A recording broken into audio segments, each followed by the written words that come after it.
Hi, and welcome back to the channel, and thank you so much for clicking into this video. So in this video, I am going to teach you how to fix the steamed disk write error. So make sure that you stay until the very end of this video so you won't miss an important step or information. And without further ado, let's get on it. The first step that you'll need to do, or the first fix that you can do rather, is to restart your Steam. So these are the various ways that you can do to possibly fix the problem. So first, again, restart Steam. So it is the easiest way to rule out a temporary issue. So it is to close the Steam client and then just reopen it and then download or play it again. And then if that doesn't work, what you can do next is to restart the computer.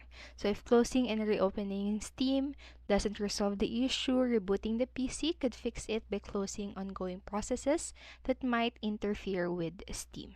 And the next what you can do is to remove write protection from the drive. So write protection prevents a computer from altering or adding files to a folder or an entire drive.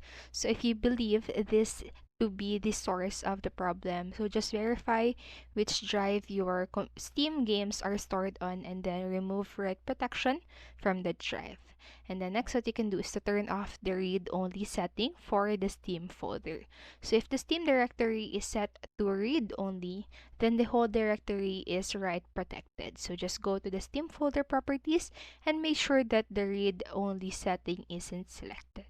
And then lastly, what you can do is to run Steam as administrator. So running software as administrator gives it extra permissions and can fix several odd problems.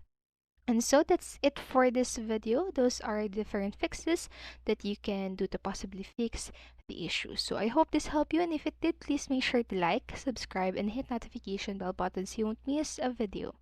Thank you so much for watching and have a great day. Bye bye.